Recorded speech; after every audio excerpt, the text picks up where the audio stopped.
欢迎收看，应该会有下一期的战火星战硬核研究所，我是涡轮。各位战友，你们有没有觉得这个游戏的伤害系统特奇怪？一个低战力的步兵竟能扛住一群坦克的狂轰滥炸，还有穿甲伤害显示提升150%，但实际伤害更高。榴弹炮的命中率只有30%这么点，但是伤害依然爆表。要解释这些疑惑，就要先从伤害的显示原理开始说起。在正常视角下，一个兵卡仅有一个血条，看起来是一个整体。但是像这样拉近镜头，就能看到个体的血条，并且受到伤害也是各自扣血。这个镜头下看到的才是真实的伤害显示。也就是说，这个游戏每个兵卡实际不是一个整体，而是许多个个体组合在一起，就好像魔兽争霸里给单位编了一个队。好了，理解了这个设定之后，再往下看。这个标有乘2的坦克开一炮的伤害是38602。这个没有乘号的单一坦克开炮的伤害是19301，这个19301乘以2刚好是38602。这个单一坦克打出来的伤害其实就是这张兵卡的基础伤害。那么这个基础伤害它是怎么计算出来的呢？根据我的测试，一个兵卡呢对车辆人员攻势的基础伤害分别约等于面板伤害的10%、20%和10%。那么以这个兵卡为例，它的对车辆伤害是37600，那么实际打出的基础伤害就是3760左右，它会有一点浮动。然后它对人员伤害为22500，那么实际打出的基础伤害就是4500左右。这个以上说的这些都是攻击玩家单位时的算法，而对非玩家单位，数值会因为单位种类和等级有较大浮动。目前我测出来的百分比是这个样的，很明显要比打玩家单位的伤害要高很多。其实这种设定在游戏里头很常见。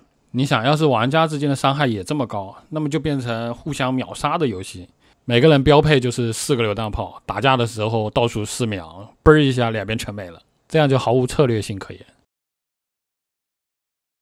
榴弹炮和火箭炮除了基础伤害，还有范围伤害。每一炮无论是否命中，它都会对所有目标造成面板伤害的2%，非玩家单位是10%。假设这一坨步兵有60个单体，被2万面板伤害的榴弹炮打一炮，会受到总共24000的伤害。这个操纵坦只有10辆，那么同样一炮却只会受到4000点伤害，这个伤害差了2万多。所以在现在这种人手一辆操纵的环境下，这个榴弹炮在 PVP 里头作用就小了非常多。穿甲伤害只会在车辆单位之间发生，也就是轻坦、中坦、重坦、操纵坦这4种坦克之间。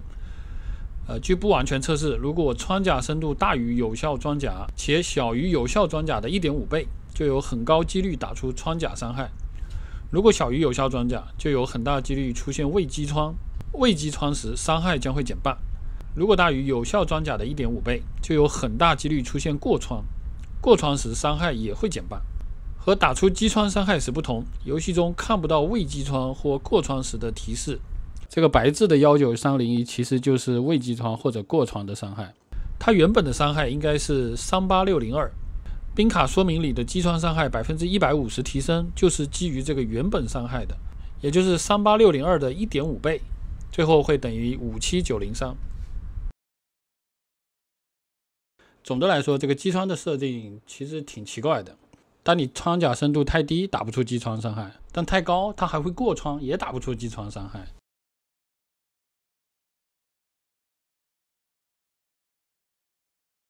啥是伤害溢出损失呢？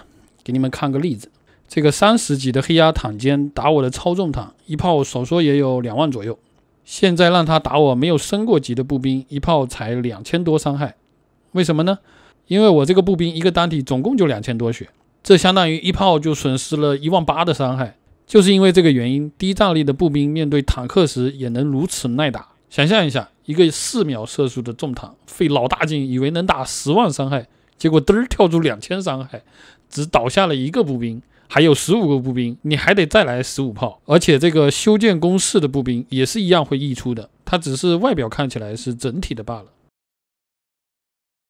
这是一个游戏里头已经显示出来，但是没有实际作用的一个数值，就是它有3个装甲厚度，这个其实就对应了坦克正面、侧面还有背后的数值。